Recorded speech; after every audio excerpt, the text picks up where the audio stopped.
Inilapat ng aklat ng mga lihim ang mahihirap na disiplina ng agham upang kumpirmahin ang katapusan ng daigdig sa nakasulat na salita.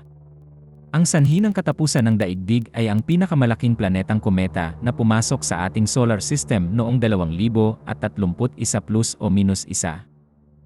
Ang layunin ng aklat ng mga lihim ay bigyan ang sinuman ng pagkakataong matutunan ang mga pangunahing tagubilin bago umalis sa daigdig. Hinihikayat ng relihiyon ang pag-aaral at pagbabahagi ng nakasulat na salita, bagamat sinuri ng pananaliksik ang simula, gitna, at wakas nito na naglalarawan sa lumang daigdig ay pinapalitan ng isang bagong daigdig.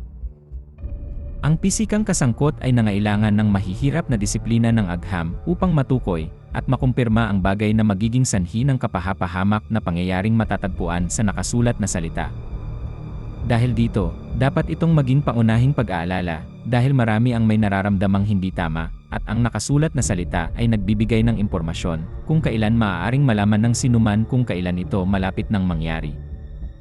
Ito ang araw na ang kometa na 3 Atlas ay magiging 140 milyong milya paralel sa daigdig, pagkatapos tumawid sa Mars, Venus, at kasalukuyang nasa likod ng araw na hindi na makikita mula sa daigdig. Ito ang araw na masasaksihan ng sangkatauhan ang pagtawid, na inilalarawan ng isang salitang predamit na naunawaan ng lahat, at sa gayon ay nagsisimula ang panahong inilarawan sa nakasulat na salita, bilang katapusan ng 1,000 taong paghahari at ang simula ng isang maikling panahon.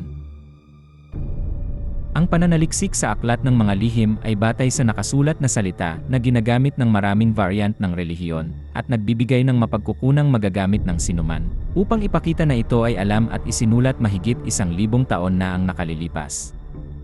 Ang talaan ng sinaunang panahon ay nagmula sa mga maharlika at namumunong pamilya ng imperyo na nakaligtas sa baha na nagbanlaw ng buhay sa mga dagat, nag-iwan lamang ng mga piramid sa daigdig bilang ebidensya ng kanilang mga ginawa.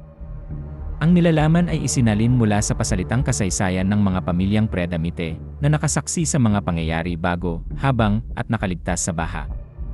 Ang kanyang ninuno ay tinutukoy sa nakasulat na salita at alam ni Cain na natakot na baka siya ay matagpuan at mapatay.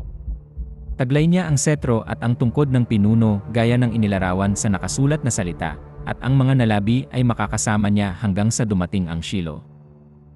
Tinawag ng Diyos na lumikha na inilarawan ni Isaias upang tuparin ang kanyang plano na magbigay ng patas na babala sa sangkatauhan bago magsimula ang wakas.